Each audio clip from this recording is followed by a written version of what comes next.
Opinion why PM Modi's visit to Gangaikonda Cholapuram irks Dravidian exclusivists. Before Prime Minister Narendra Modi visited the Brihadiswarar temple at Gangaikonda Cholapuram last weekend, how many Indians knew about its existence? How many clever ones thought he had visited the one in Tanjavur with the same name and just got his geography mixed up? How many knew that Emperor Rajendra Chola had conquered territories northwards right up to the Ganga and built a temple and capital to commemorate it? Cheerleaders of the cynical ideological campaign to assert that North and South India have no common cultural and religious beliefs and were only artificially united by the Mughals, and then the British would want ignorance to prevail.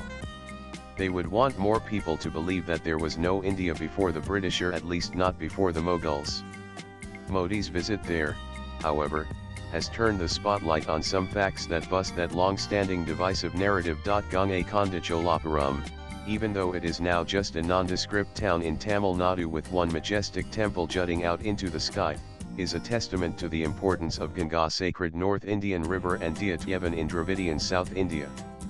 The current dispensation in Tamil Nadu will also not be pleased by Modi focusing attention on a place and a king whose reverence for a northern Indian entity bespeaks a cultural confluence contrary to its political stance. The great conqueror and administrator Rajendra Chola thought his victorious northern campaign was important enough to build an entirely new city, even though his father had embellished the earlier capital Tanjavur with a grand Shiva temple with the same name less than 2 decades before. But the grand capital he named Gangaikonda Cholapuram after himself in his new avatar as the Chola who had captured the Ganga was decimated once the Cholas lost power. But while it was there, it was magnificent. There are references in Tamil literature of multi-storied palaces, grand gateways, avenues, and even highways named after Rajaraja and Rajendra Chola connecting the city with other parts of the kingdom.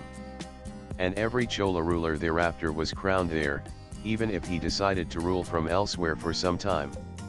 And the grandest assertion of the widespread power of the Chola dynasty was the creation of Kolagangam. Kanilakanta Sastri, in his seminal book The Cholas, cited the Tiruvalangadu copper plates to assert that Rajendra Chola commissioned a liquid pillar of victory Ganga Jalamayam Jayastam Ham in his new capital in the form of the tank, which came to be known as Kolagangam. Contemporary Tamil literature chronicles that representatives of all the kingdoms he conquered were ordered to bring Ganga water in golden pots and pour it into the vast tank. The sanctified tank was created to serve the new imperial city, fill its protective moat, and irrigate nearby fields by diverting water from the Koladam river.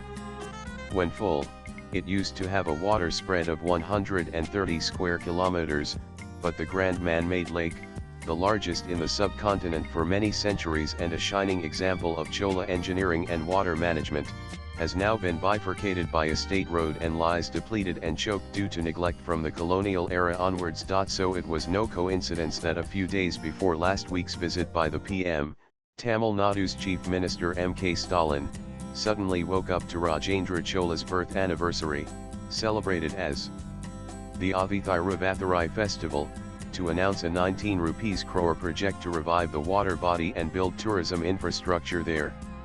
The PM then also released a commemorative coin at Gangaikonda Cholapuram and announced statues of the father-son duo, Rajaraja I and Rajendra Chola. An imminent tug of war over the Chola legacy seems inevitable between the centre and the aggressive Tamil Nadu state government, determined to assert Dravidian exclusivism and encourage a disconnect from all things North Indian. What the ruling Dravida Munnetra Kazhagam DMK's ideologues will find tough to brush under the durry, though, is the huge importance of North India's premier and revered river Ganga for Rajendra Chola and all his descendants. For, as long as the Chola dynasty lasted for the next 256 years, there was a powerfully symbolic Ganga in the south, albeit as a tank, in its capital city. And many copper plates and stone inscriptions of Chola rulers and even those of the Pandya and Vijayanagara rulers who came later record villages handed over for tax-free maintenance of the Gangaikonda Cholapuram temple in the no-raised city. The lake was renamed Ponneri Golden later, during the Vijayanagara era. Shiva as Gangadhara, holder of the Ganga, has been praised in Tamil literature of that time, notably in the Thiruvazapa compositions of Karuvar Devar, who lived during the reigns of Rajaraja and Rajendra Chola. Interestingly, in the war poem Kalangatuparani by Jayan Kandar, based on the victorious Odisha campaign of Kuladanga I Rajendra Chola's grandson in 1110, Gangaikonda Cholapuram is mentioned simply as Gangapuri.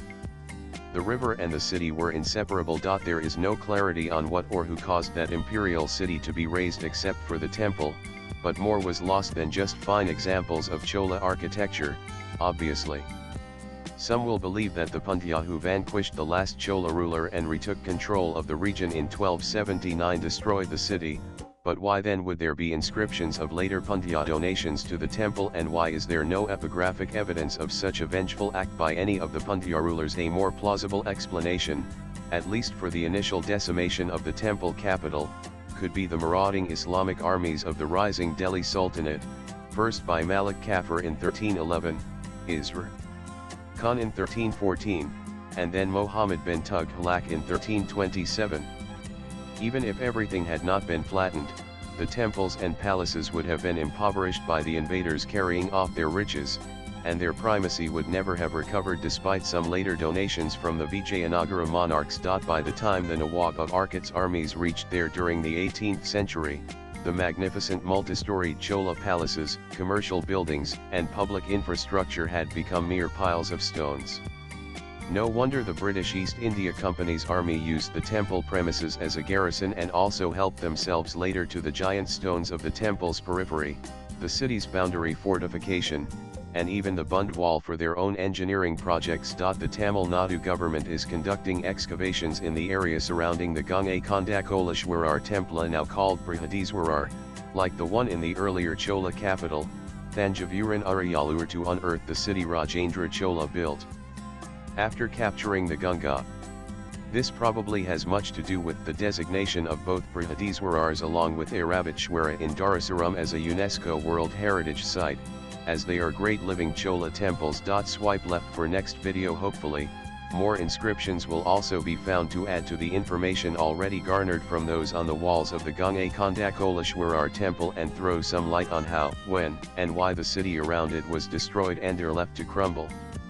And also, perhaps, reveal why the Kolagangama holy tank befitting its consecration by Ganga water became merely Poneri golden in a millennium, thereby obliterating a very evocative North-South cultural bond. The author is a freelance writer. Views expressed in the above piece are personal and solely those of the author. They do not necessarily reflect News 18's views. Latest blogs.